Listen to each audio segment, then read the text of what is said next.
Hello guys, welcome to i-tutor Academy. In today's session, we will start with the unit 12, that is foreign trade. So let's see the objectives of this chapter.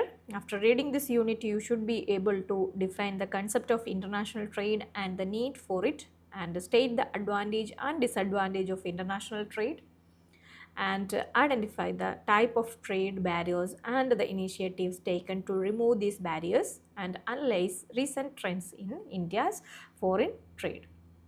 And the structure of this unit is there is an introduction part and brief historical overview, need for international trade, advantages and disadvantages of international trade, theory of absolute and comparative advantage, intra-industry trade among similar economies, and type of barriers to international trade, measures to introduce barriers to international trade, and foreign trade and recent trends. And there is a summary and keywords are there related to this chapter, and self-assessment questions also there in this unit.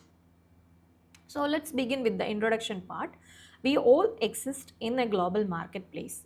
The clothes up in your wardrobe might be designed and made in Italy or China.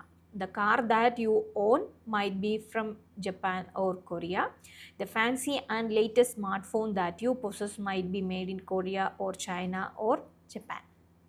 So these are the international products we are using in our daily routine. In short, we all are connected through international trade, which has shown in an immense growth in the last few decades.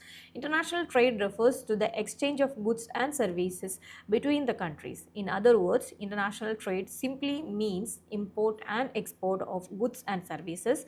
Export refers to the selling of goods and services out of the country, while import refers to flow of goods and services into the country. From time immemorial, trade has taken place through land and sea routes. Trade help a country to boost their productivity by concentrating on producing goods in which they are competitive. Trade also helps to increase efficiency of world production under certain conditions. Given the advancement in transport and communication, the dimensions have changed over time. Costs have come down significantly, and thus countries trade more today than they used to even 50 years ago. The progress of trade, however, has been bumpy, with occasional protectionism halting its flow. Currently, the world is going through such a crisis, but history has shown that trade is one of the vehicles through which world GDP growth can be influenced in the positive direction. And a brief historical overview. The exchange of goods and services among people, that is more commonly the barter system of exchange, is an age-old practice. Several political ideologies evolved since the late Renaissance period and has continued up to World War II, and have defined the world trading pattern according to their own beliefs. According to mercantilists who were dominating during the 16th and to 18th century, acquisition of wealth in the form of gold by a nation is of utmost importance. A nation can increase as well as benefit from trade only at the cost of other nations' welfare. This led to imposition of price and wage controls, promoting of domestic industries, exports of finalized goods and imports of raw material, while limiting the exports of raw material and import of finalized goods.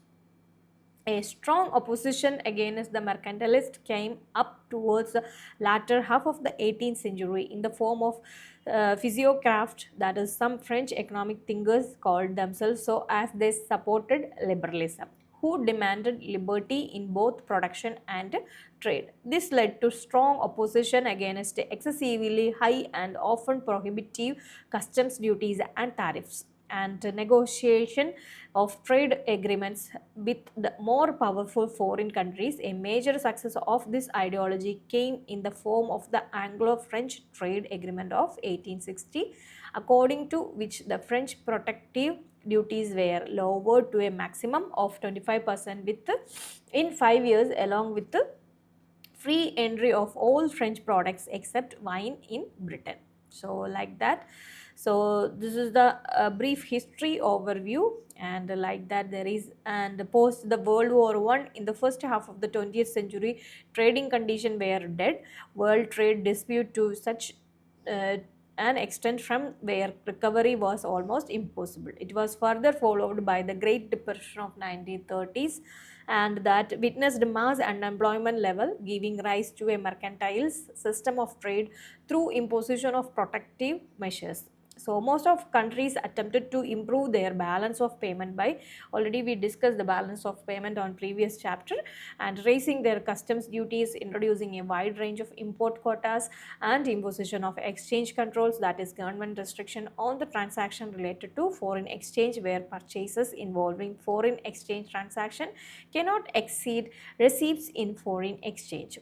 The resurgence of this ideology continued till the end of World War II, post which several trade agreements and newer trading system emerged to promote free flow of international trade. And next is need for international trade. Why international trade is a need? Countries engage in trading internationally when there are not sufficient resources or capacity to satisfy all needs and wants of customers domestically.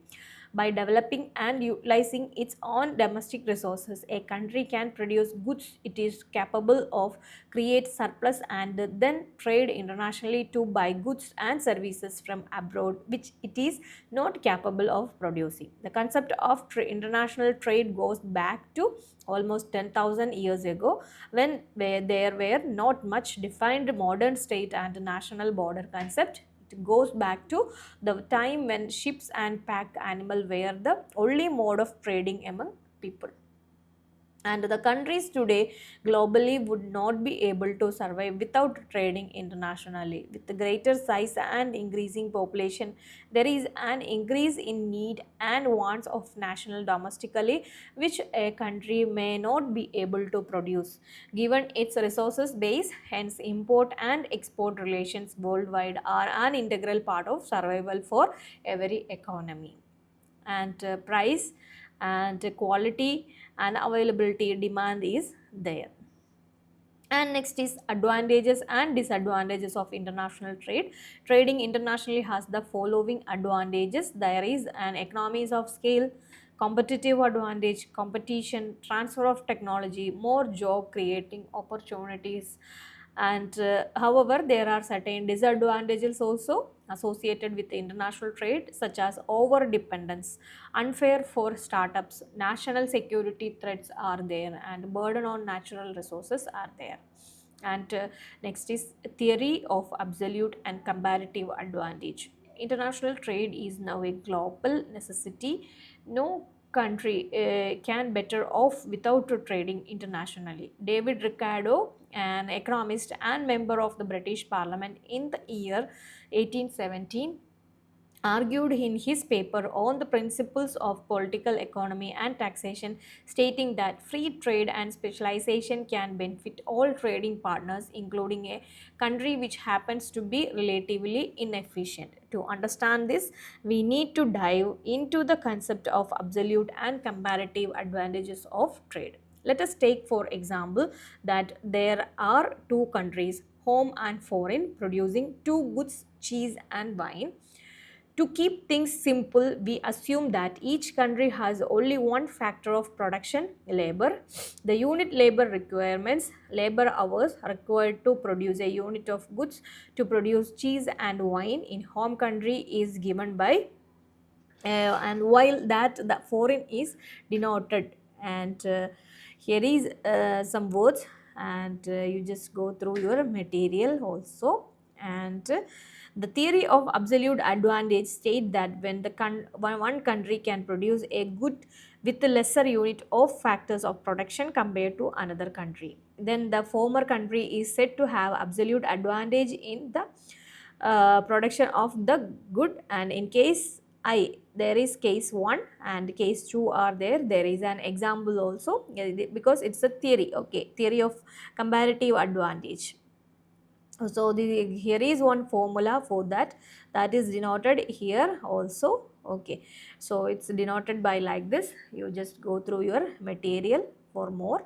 And does a country benefit from having absolute advantage in all goods? One can only imagine that a country with a higher income level, higher number of skilled workers, technologically advanced equipment, and that latest advanced production process can have an absolute advantage in all goods. US and for example have the ability to produce both computers and roses, as roses usually can be grown in the warm temperature. How hard it might be for US to supply roses in winter, especially in the month of February and eve of Valentine's Day. The flowers have been grown in heated greenhouse, which involve greater expense in terms of capital investment and other scarce resources that are required to grow roses. Those resources could have been put in produce computers. And suppose, so this is the discussion about the market, so you just go through your material. Here is one table also there, changes in production pattern of roses and computers. This is an example for that. So you there is a US case and a South American case, and so you just go through it. Okay, and there is a comparative. Thus it can be concluded that if a country has the ability to produce all goods, it can still benefit from trading with the other countries as a result of comparative advantage. So this is about today's session, and the next part of this unit we will discuss on next video onwards. If you have any doubt on this, you just contact our contact number, or you can comment on our comment box also. If more videos, you just like, share and subscribe our channel if you feel it is helpful for your MBA Ignou series preparation. And if any doubts, you can contact anytime. So thank you so much. i-tutor ES presents Ignou MBA, complete syllabus coverage classes and individual semester base, subject coverage program for MBA students, online and flexible sessions. For more details, contact 62382 17885.